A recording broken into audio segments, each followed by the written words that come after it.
एक गुरु अपनी साधना में तल्लीन थे। तभी वहां से एक राजा अपने घोड़े पर सवार होकर गुजरा। गुरु फटे पुराने कपड़ों में लगातार कई दिनों से साधना कर रहे थे। गुरु को देखकर राजा ने कहा, अरे ओ भिखारी, उठ कर देख, राजा तेरे द्वार पर आया है। आँख खोल और बता कि यह मार्ग कहाँ जाता है। गुरु ने अपनी आंखें खोली और कहा, राजन, यह मार्ग वहां जाता है जहां कोई नहीं जाता। राजा ने कहा, अरे पागल, ऐसा कौन सा मार्ग है जिस पर राजा नहीं जा सकता? तू मार्ग बता, मैं उस मार्ग से जाकर बताता हूँ। बता किस दिशा में जाना है। गुरु ने कहा, राजन, 5वीं दिशा में जाना है। राजा ने कहा, हमारा मजाक उड़ाते हो? इसके लिए तुम्हें मृत्युदंड दिया जा सकता है। दिशाएं 4 होती हैं, 5वीं दिशा कौन सी है? अगर तुमने इसका जवाब नहीं दिया तो यहीं तुम्हारा सर धड़ से अलग कर दिया जाएगा। गुरु ने कहा, इस दुनिया की 4 दिशाएं जहां नहीं पहुंचा सकती, वहां वह एक दिशा ही पहुंचा देती है। उस दिशा का मार्ग कोई तय नहीं करता, न कोई उस पर चलता है और ना ही कोई उस पर जाता है, और ना ही इस दुनिया में ऐसा कोई बलशाली है जो उस दिशा को तय कर सके या उस पर कदम रखने की हिम्मत कर सके। अपने आप को सम्राट, चक्रवर्ती सम्राट, राजा कहलाने वाले लोग भी वहां जाने की हिम्मत नहीं कर पाते हैं। राजा के अहंकार को चोट पहुंची और उसने कहा, तू मार्ग बता, चलकर मैं दिखाता हूँ। दिशा बता, वह 5वीं दिशा कहाँ है? गुरु ने कहा, इस दिशा के बारे में किसी राजा को, भिखारी को, अमीर को, गरीब को, अच्छे को या बुरे को नहीं बताया जा सकता।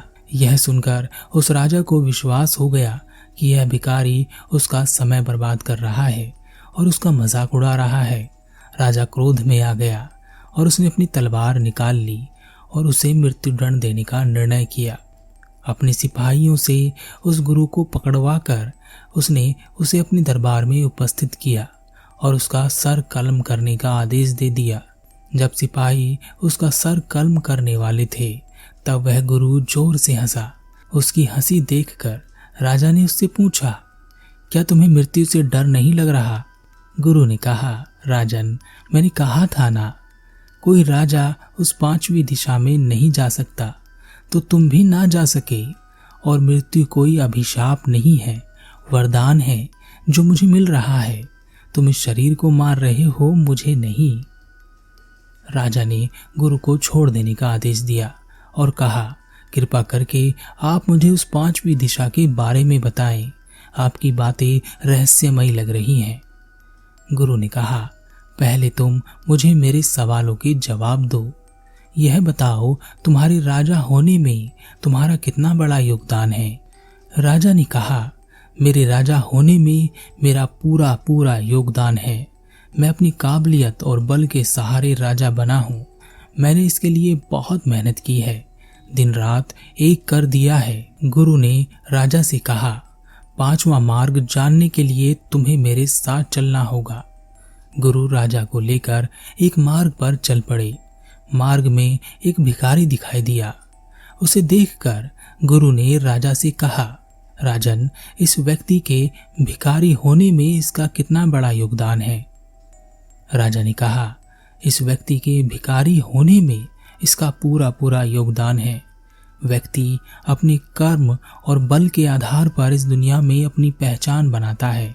इसने कर्म ही नहीं किया होगा तो यह भिखारी हो गया।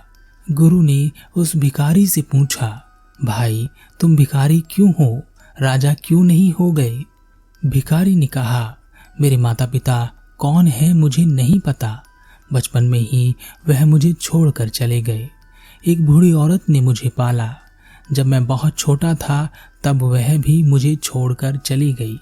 बचपन में ही अपना पेट पालने के लिए मुझे काम करना पड़ा। जब काम नहीं मिलता तो भीख मांगनी पड़ती। ऐसा करते करते मैं बड़ा हुआ। अपने भविष्य के लिए कुछ धन मैंने एकत्रित किया, परंतु मैं बहुत बीमार पड़ गया। बीमारी बड़ी थी, मेरा सारा धन उसी में लग गया, पर मैं ठीक नहीं हुआ और मेरे शरीर में इतनी ताकत नहीं है कि मैं काम कर सकूं, इसलिए जिंदा रहने के लिए भीख मांगनी पड़ती है। गुरु ने राजा से कहा, राजन, इस भिखारी की परिस्थितियां अगर आपको मिलती तो क्या आप राजा बन जाते? क्या इस भिखारी को आपकी जैसी परिस्थितियां मिलती और यह एक राजा के घर पैदा होता तो क्या यह भिखारी बन जाता? क्या राजा के घर पैदा होना आपका चुनाव था और आप जानबूझकर राजा के घर पैदा हुए ताकि आप राजा बन सके? और क्या गरीब माता पिता के घर पैदा होना इस भिखारी का चुनाव था ताकि यह आगे चलकर भिखारी बन सके? आपके राजा होने में आपका कोई योगदान नहीं है और इसके भिखारी होने में इसका कोई योगदान नहीं है। या इस दुनिया में जो है उनका वह होने में उनका कोई योगदान नहीं है। परिस्थितियां, वातावरण, जन्म का स्थान यह निर्णय करते हैं कि आप क्या होंगे।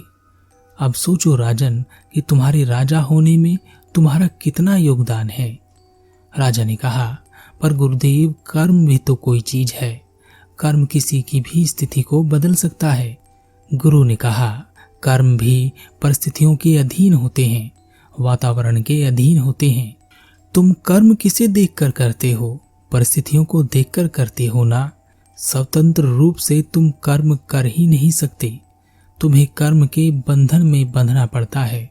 परिस्थिति तुम्हें इस बंधन में बांध देती है। भूखा व्यक्ति चोरी कर सकता है। भूख परिस्थिति है और यह उसे चोर भी बना सकती है। इसी तरह परिस्थिति एक राजा को भिखारी भी बना सकती है। हमारे हाथ में कुछ भी नहीं होता। राजा गुरु के चरणों में गिर गया और कहा, क्या हम मात्र कठपुतली हैं? गुरु ने कहा, राजन, अब आप उस मार्ग पर चल सकते हैं, उस 5वीं दिशा पर जा सकते हैं जहां राजा या कोई और नहीं जाता, क्योंकि वहां वही चल सकता है जिसने इस दुनिया की हकीकत जान ली। और उस मार्ग पर जिसने अपनी मंजिल को पा लिया वही परिस्थितियों के बाहर स्वतंत्र कर्म कर सकता है। तब उस पर परिस्थितियों का प्रभाव पड़ना बंद हो जाता है। राजा ने कहा, कृपा कर मुझे वह दिशा दिखाएं, वह मार्ग बताएं। गुरु ने कहा, राजन, वह दिशा बाहर नहीं है, तुम्हारे भीतर ही है। तुम्हारे भीतर की ओर की दिशा, तुम्हारे भीतर का मार्ग, यही वह दिशा और मार्ग है जिस पर कोई नहीं चलता। और जो इस दुनिया की असलियत को समझता है वह इस मार्ग पर चल पाया है। यह मार्ग तुम्हें सत्य से परिचित कराता है, तुम्हें तुम्हारी पहचान कराता है, तुम्हें अज्ञान से बाहर निकालता है। राजा ने कहा, गुरुदेव, मैंने बहुत शास्त्रों को कंठस्थ किया है, मुझे बहुत ज्ञान है, तब भीतर कौन सा ज्ञान मिलेगा? गुरु ने कहा, क्या तुम्हारे ज्ञान में तुम्हारा कोई अनुभव भी है या सिर्फ लिखी और सुनी बातें ही पता है? अपने ज्ञान के संबंध में अपना कोई एक अनुभव बताओ, यही बताओ कि तुम कौन हो। राजा ने कहा, मैं परब्रह्म हूँ, उसी का रूप मुझ में समाया है। शरीर में मेरी आत्मा रहती है और वही आत्मा मैं हूँ। शरीर मर जाते हैं पर मैं नहीं मरता। आत्मा नए नए शरीर बदलती रहती है। मैं अनंत और अनादि हूँ।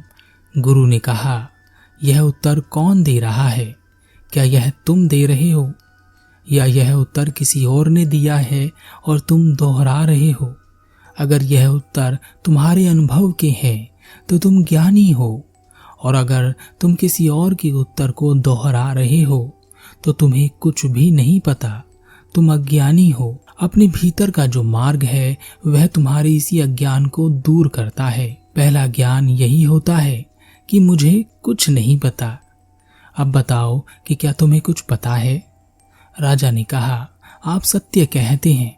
जब मैं इस बात पर विचार कर रहा हूँ तो मैं बड़ा अज्ञानी सा महसूस कर रहा हूँ। मुझे खुद से खुद का कोई अनुभव ही नहीं है। राजा गुरु की शरण में चला गया और भीतर के मार्ग की खोज करने लगा। हमारे जीवन में बहुत कठिनाइयाँ, बहुत समस्याएं हैं, बहुत कुछ हमारे साथ होता रहता है, पर एक खास बात अवश्य होती है और वह यह है कि कुछ भी स्थायी नहीं रहता। चाहे बड़े से बड़ा दुख हो या बड़ी से बड़ी खुशी, परिस्थितियों के हिसाब से सब बदल जाता है। बहुत गहरे में विचार करोगे तो पता चलेगा कि वास्तव में तो हम कुछ कर ही नहीं रहे हैं। सब हो रहा है, हम केवल माध्यम हो रहे हैं। परंतु फिर भी इसका मतलब यह नहीं है कि हम सब कुछ छोड़ छाड़ कर बैठ जाएं, क्योंकि यह परिस्थितियां हमारे लिए ही हैं, ताकि इन परिस्थितियों में हम कर्म कर सकें।